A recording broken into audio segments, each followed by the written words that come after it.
झणझणीत अशी मिसळ पाव बनवते.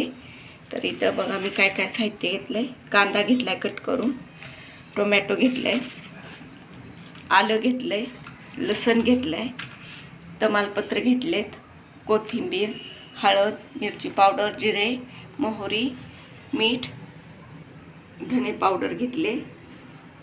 इथं मटकी घेतले. तर आता आपण बनवायला सुरुवात करूया. मटक्यात आपण शिजवून घेऊया. पाणी ओतूया 1 ग्लास. आणखी थोडंसं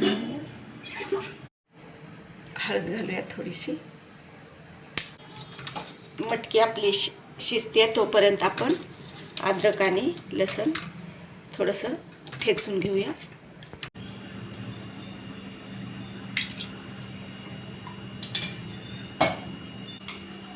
एक चमचा जिरं घालूया. मोहरी घालूया 1 चमचा.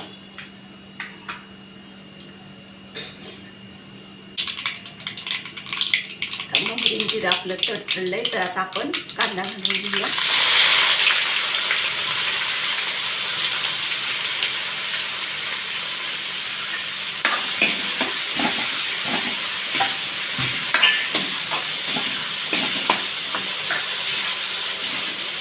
तमालपत्र घेऊया.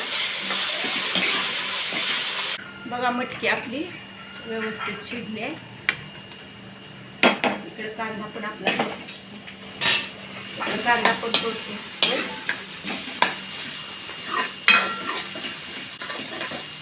टोमॅटो घालूया.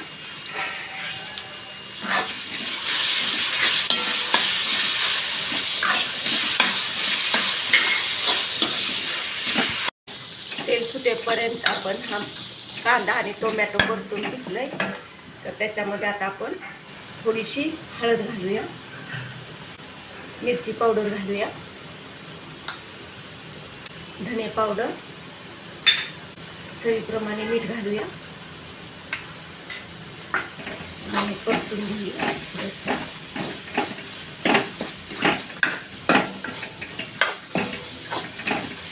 आता आपण ठेचून घेतलेला अद्रक आणि लसूण घालूया. थोडंसं पाणी घालूया. मसाला थोडासा आपण शिजवून घेऊया.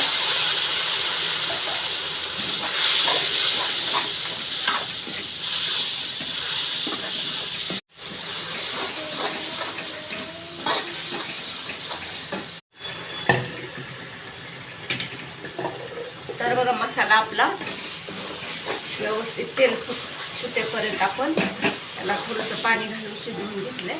आता आपण याच्यामध्ये मटकी घालून घेऊया.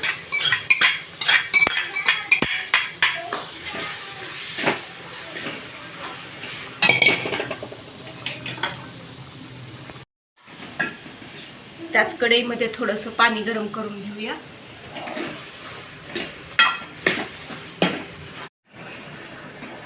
आता पाणी आपण याच्यामध्ये गरम पाणी घालूया.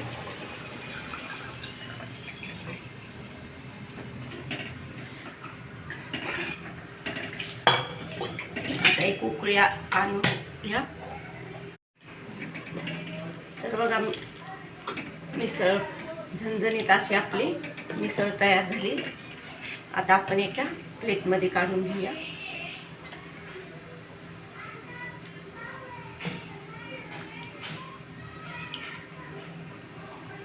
याच्यामध्ये आपण थोडंसं लसूण घालूया.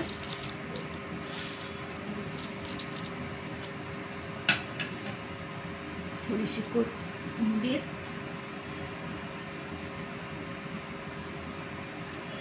आणि थोडासा कांदा.